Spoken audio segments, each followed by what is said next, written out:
경복궁의 밤은 깊고 또 무겁습니다. 이곳의 어둠은 단순히 빛이 없는 상태가 아닙니다.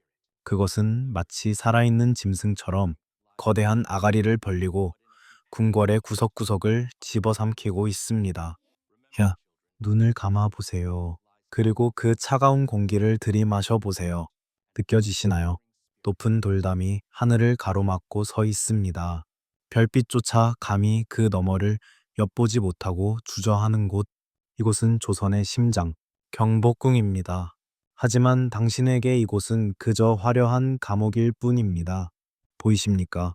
저기 길게 뻗은 회랑 끝, 칠흑 같은 어둠 속에 서 있는 한 사람이 있습니다. 아주 작고 고요한 점 하나, 바로 당신입니다. 당신의 이름은 장미. 사람들은 그 이름을 들으면 붉고 화려한 꽃을 떠올리곤 합니다. 향기롭고 아름답고 누군가의 뜰을 장식하는 그런 꽃말입니다. 하지만 당신은 압니다. 당신은 그런 관상용 꽃이 아닙니다. 당신은 거친 들판에서 혹은 버려진 담벼락 아래에서 제멋대로 자라난 가시 덩굴입니다. 남들이 고개를 숙일 때 기어이 고개를 쳐들고야 마는 꺾이지 않는 가시를 품은 존재. 지금 당신의 코끝을 스치는 냄새를 기억하십니까? 오래된 나무 기둥에서 나는 묵은내, 그리고 그 위를 덮고 있는 희미하지만 분명한 소의 냄새. 그것은 녹슨 철의 냄새이기도 하고 어쩌면 이 왕조를 세우기 위해 흘려진 수많은 피의 비릿함일지도 모릅니다. 태종 이방원, 지금 저 문 너머에 잠들어 있는 혹은 고통에 신음하고 있는 이 나라의 주인이 만든 냄새입니다. 그는 무서운 사람입니다. 그의 이름 앞에서는 산천초목도 떤다고 했습니다. 형제를 죽이고 공신들을 숙청하며 왕좌에 오른 철혈의 군주, 모든 신하가 그의 눈빛 한 번에 오금을 저리고 궁녀들은 숨소리조차 죽여야만 하는 절대적인 권력자. 하지만 당신은 묘하게도 그가 두렵지 않습니다. 아니, 두려움보다는 어떤 지독한 권태와 가슴 밑바닥에서 끓어오르는 알 수 없는 분노가 당신을 지배하고 있습니다. 왜일까요? 당신이 너무 많은 것을 보았기 때문일까요? 궁궐의 가장 깊은 곳, 왕의 침전은 비밀이 썩어가는 늪과도 같습니다. 당신은 그 늪의 가장자리에 서서 왕의 한숨과 고통과 때로는 나약함까지도 지켜보았습니다. 그래서 당신은 고개를 숙이지 않습니다. 남들이 보지 못하는 왕의 그림자를 보았기에 당신의 눈은 언제나 똑바로 앞을 응시합니다. 그날 밤을 기억해 봅시다. 바람이 유난히 차갑게 문풍지를 때리던 밤이었습니다. 후잉, 후잉. 마치 억울하게 죽은 원혼들이 궁궐을 떠돌며 우는 듯한 소리가 밤새도록 이어졌습니다.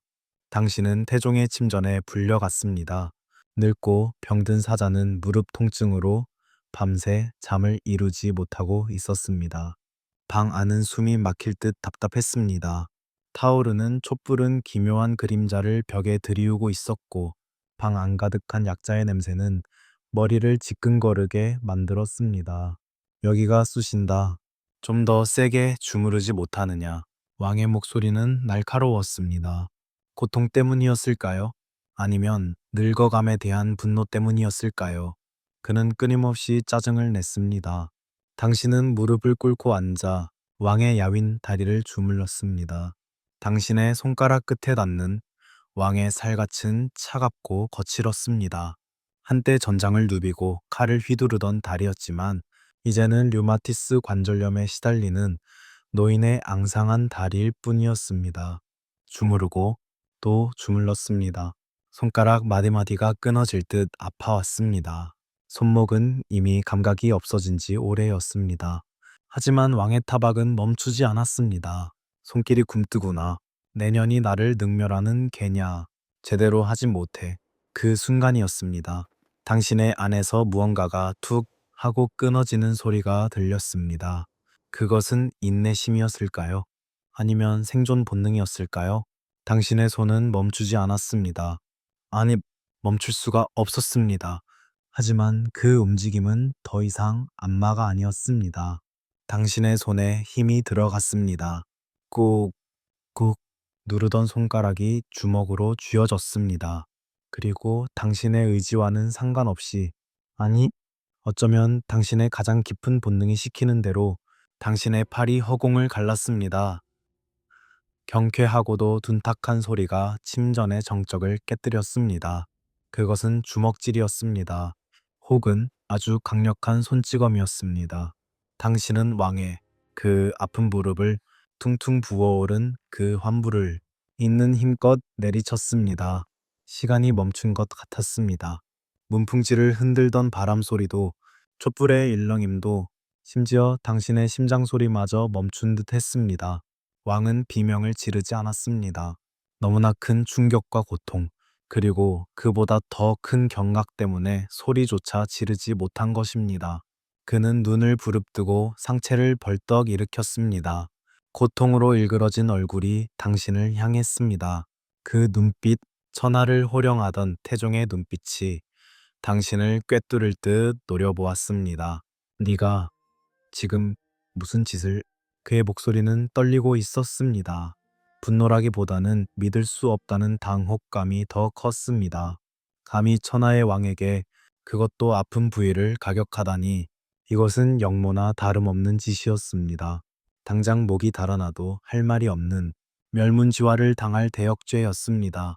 하지만 당신은 거기서 멈추지 않았습니다. 당신은 무릎을 꿇고 머리를 조아리며 죽여주시옵소서라고 빌지 않았습니다. 대신 당신은 꼿꼿이 고개를 들었습니다. 당신의 눈동자는 촛불을 받아 이글거리고 있었습니다. 당신의 입술이 달싹였습니다. 그리고 튀어나온 말은 당신 자신조차 예상하지 못한 그러나 너무나도 솔직한 고백이었습니다. 아파서 그랬습니다. 왕의 눈썹이 꿈틀거렸습니다. 내 손이 아파서, 그리고 전하께서 너무 보채시니 화가 나서 그랬습니다. 정막 무거운 침묵이 방 안을 짓눌렀습니다. 밖에서 보초를 서던 내관이나 무사들이 이 소리를 들었을까요? 만약 들었다면 당장 문을 박차고 들어와 당신을 끌어내야 했습니다. 하지만 아무 일도 일어나지 않았습니다. 세상은 오직 당신과 늙은 왕, 단둘만이 존재하는 공간으로 축소되었습니다. 태종은 당신을 빤히 바라보았습니다. 그의 눈동자 속에서 수많은 감정이 교차하는 것이 보였습니다. 살기, 당혹감, 그리고 스쳐 지나가는 기이한 허탈감. 그는 평생을 의심과 싸움 속에서 살아온 사람입니다. 누군가가 자신을 공격한다면 그것은 권력을 뺏기 위함이거나 원한 때문이어야 했습니다. 그런데 고작 손이 아파서 화가 나서 왕을 쳤다니 이토록 순수하고 원초적인 분노 앞에서 천하의 태종도 할 말을 잃은 것일까요?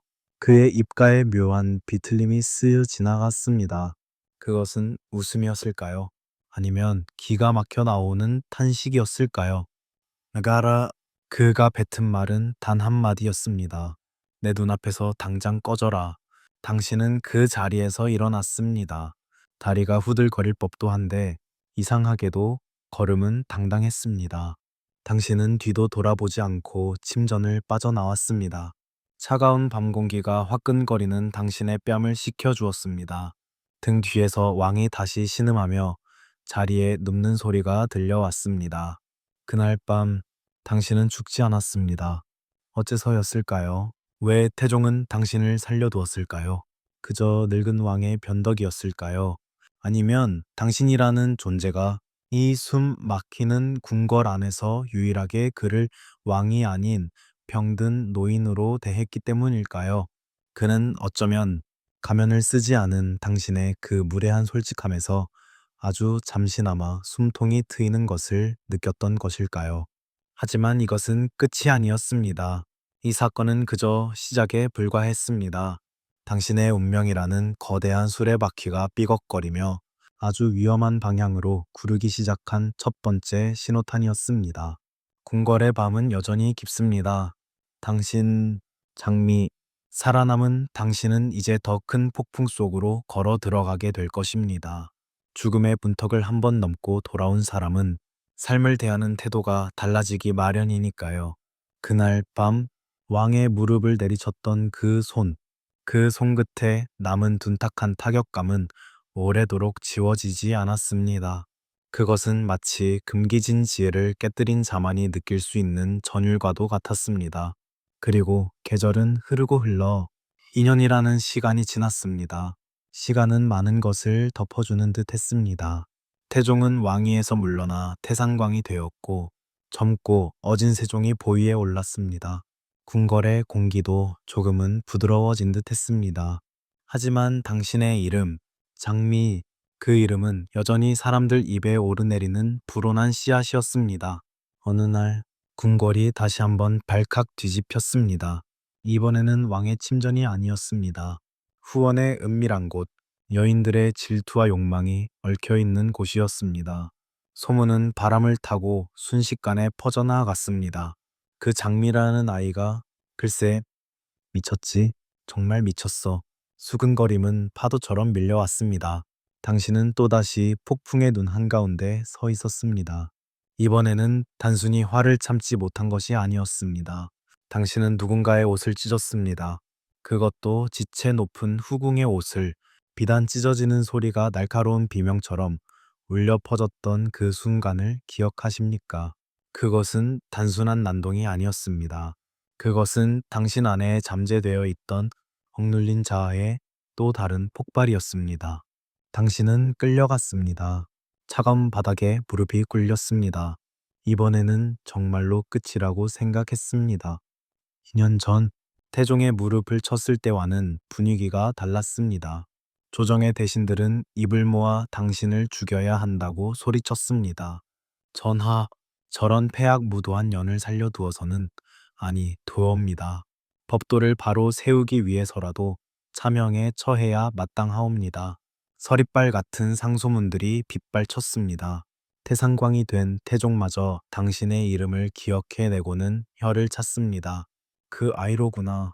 그때 내 무릎을 치더니 기어이 사단이 났어. 근본이 글러먹은 게야. 모두가 당신의 죽음을 이야기했습니다. 당신은 고개를 숙인 채 바닥에 기어가는 개미 한 마리를 바라보았습니다. 삶이란 이토록 허망한 것인가? 갇혀 살다가 소리 한번 지르고 결국은 이렇게 형장의 이슬로 사라지는 것인가? 하지만 그때 부드러운 목소리가 들려왔습니다. 그만하라. 젊은 왕, 세종이었습니다. 그는 피냄새를 싫어하는 왕이었습니다. 그는 사람을 죽이는 것보다 살리는 것에 뜻을 둔 왕이었습니다. 그는 신하들의 반대를 무릅쓰고 당신을 바라보았습니다. 그의 눈빛은 태종의 그것과는 달랐습니다. 거기에는 연민이 있었고 호기심이 있었고 무엇보다 이해하려는 노력이 담겨 있었습니다. 죄는 미우나 목숨을 뺏는 것은 과하다. 내치되 죽이지는 말라. 그 한마디가 당신을 살렸습니다. 또 한 번의 기적, 죽음은 다시 한번 당신을 비껴갔습니다. 당신은 쫓겨나지 않았고 다시 궁의 구석진 자리로 돌아왔습니다. 하지만 사람들의 시선은 예전 같지 않았습니다. 당신은 이제 미친 궁녀, 폐악을 부린 년, 살려줬더니 기어오르는 년이라는 꼬리표를 달게 되었습니다. 그러나 당신은 알고 있었습니다. 이 두 번의 사건이 당신에게 남긴 것은 수치심이 아니었습니다. 그것은 자유에 대한 갈망이었습니다. 죽음조차 당신을 데려가지 못했다는 사실은 당신에게 묘한 자신감을 심어주었습니다. 아니, 그것은 자신감이 아니라 무모함이었을지도 모릅니다. 감옥 같은 궁궐의 담장. 이제 그 담장이 너무나 낮아 보이기 시작했습니다. 밤이면 들려오는 풀벌레 소리가 당신을 밖으로 부르는 유혹의 노래처럼 들렸습니다. 당신의 심장은 다시 뛰기 시작했습니다. 이번에는 분노 때문이 아니었습니다. 텅 빈 가슴을 채우고 싶은 뜨겁고 끈적한 욕망 때문이었습니다. 계절이 9번 바뀌었습니다. 꽃이 피고 지고 다시 눈이 내리는 동안 궁궐의 담벼락은 묵묵히 그 자리를 지켰습니다. 당신 장미의 시간도 그렇게 흘러갔습니다. 죽음의 문턱을 2번이나 넘었던 그 기억은 희미해지는 듯 했습니다. 마치 오래된 흉터가 피부색과 비슷해지며 눈에 잘 띄지 않게 되는 것처럼 말입니다. 하지만 당신은 알고 있습니다. 흉터 아래의 살은 여전히 당기고 있다는 것을요.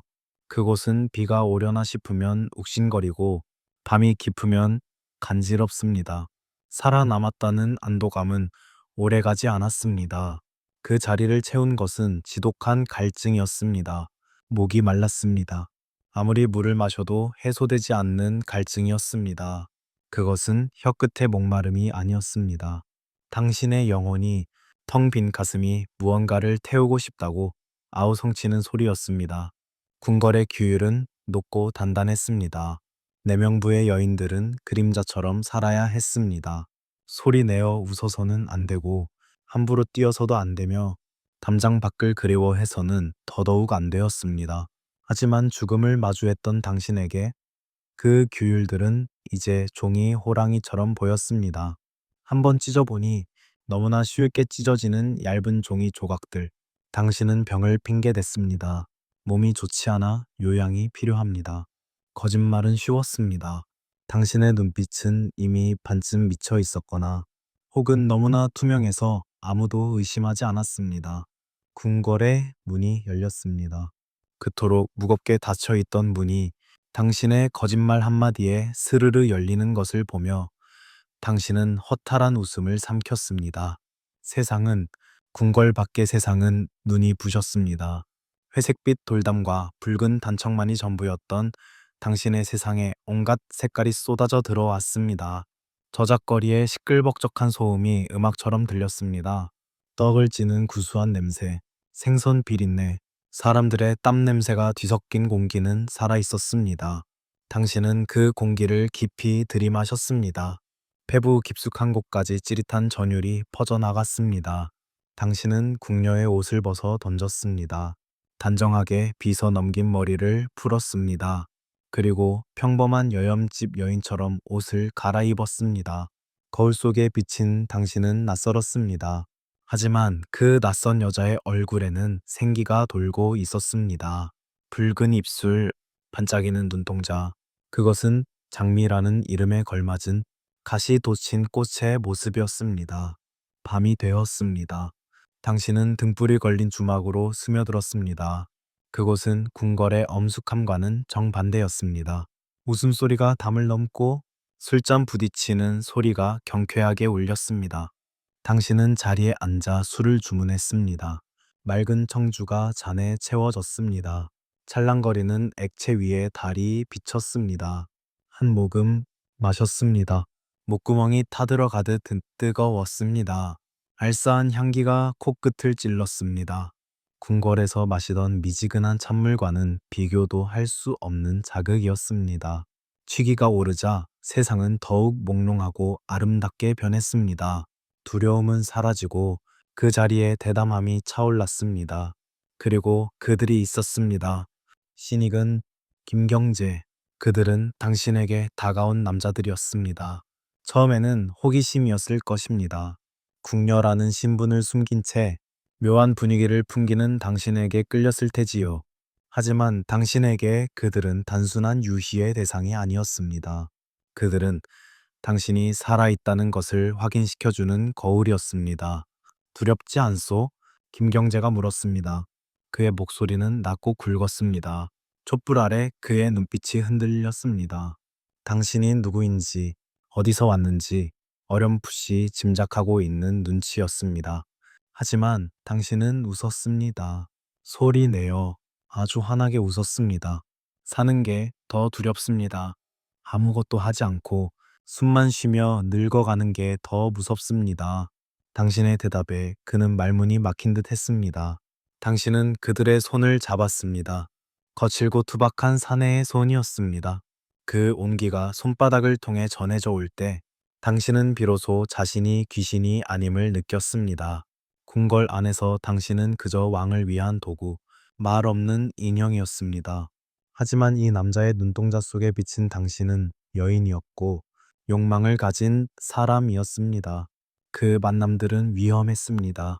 살얼음판을 걷는 것과 같았습니다. 발을 잘못 디디면 차가운 물속으로 빠져 죽을 수도 있는 아슬아슬한 길. 하지만 그 위태로움이야말로 당신을 더욱 뜨겁게 만들었습니다. 금지된 것을 탐하는 맛은 달콤했습니다.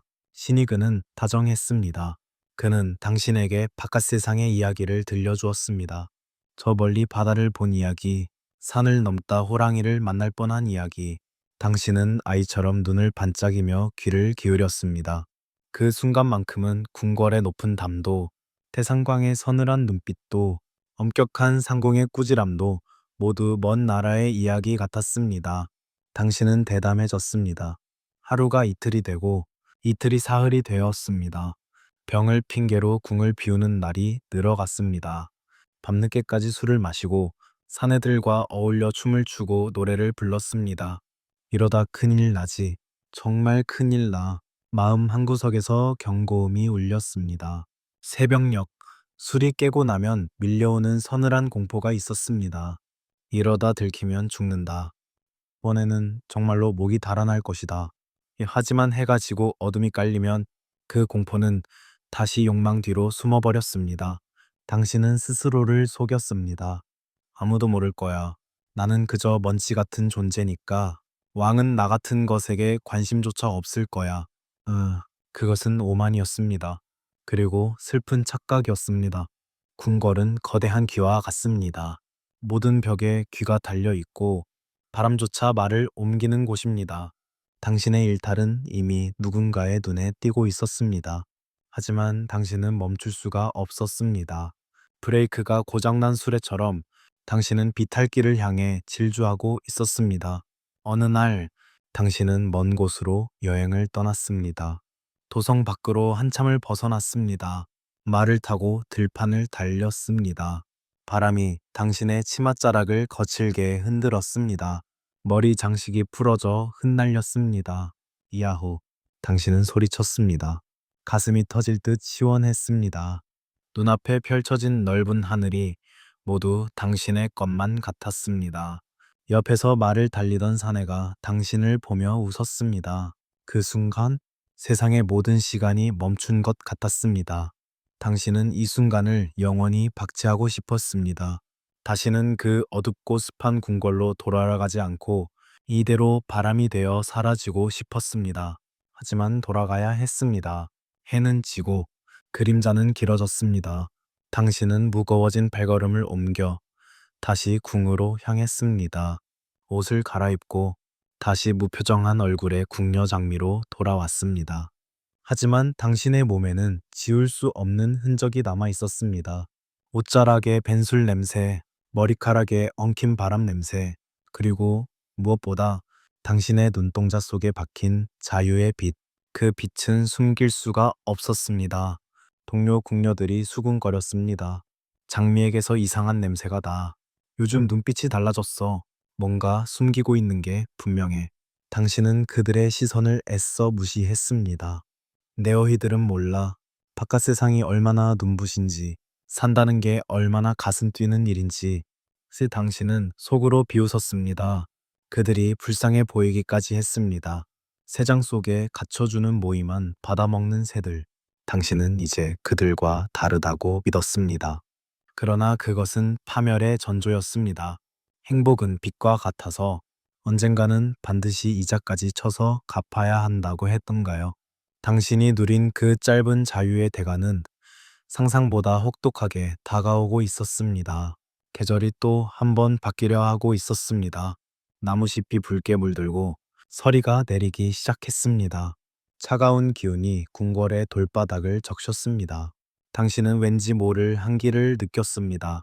옷을 껴입어도 가시지 않는 으스스한 향이, 그것은 단순히 날씨 탓이 아니었습니다. 어둠 속에서 무언가가 다가오고 있었습니다. 발자국 소리 없이 아주 조용하고 은밀하게 거대한 그림자가 당신의 등 뒤로 드리워지고 있었습니다. 당신이 깔깔거리며 웃고 사내의 품에 안겨 있던 그 모든 시간들이 기록되고 있었습니다. 누군가의 붓끝에서 당신의 제목이 하나하나 적혀 내려가고 있었습니다. 음탕함, 불충, 기만. 그 글자들은 붉은색이었습니다. 피처럼 붉고 선명한 글씨들이 종이 위를 채워갔습니다. 하지만 당신은 아직 모르고 있었습니다. 오늘 밤 마실 술의 맛을 기대하며 입가에 옅은 미소를 띠고 있었으니까요. 등불이 깜빡거렸습니다. 기름이 다 되어가는 모양입니다. 불꽃이 위태롭게 흔들리며 긴 그림자를 만들어냈습니다. 당신은 창문을 열었습니다. 밤하늘의 별이 총총했습니다. 저 별들도 언젠가는 떨어지겠지요. 가장 밝게 빛나는 순간 칠흑 같은 어둠 속으로 추락할 것입니다. 마치 당신처럼 말입니다. 바람이 불어와 촛불을 껐습니다. 방 안은 순식간에 어둠에 잠겼습니다. 그리고 그 어둠 속에서 문득 당신은 누군가 당신의 이름을 부르는 소리를 들은 것 같았습니다. 장미야, 그것은 어머니의 목소리였을까요? 아니면 당신을 걱정하던 늙은 상궁의 목소리였을까요? 아니면 앞으로 닥쳐올 비극을 예고하는 저승사자의 속삭임이었을까요? 당신은 몸을 떨었습니다. 이제 곧 눈이 올 것 같습니다. 아주 많이, 그리고 아주 차갑게 당신이 걸어온 모든 길을 하얗게 지워버릴 눈이 내릴 준비를 하고 있습니다. 밤은 깊어가고 세상은 숨을 죽인 채 당신의 마지막 선택을 기다리고 있습니다.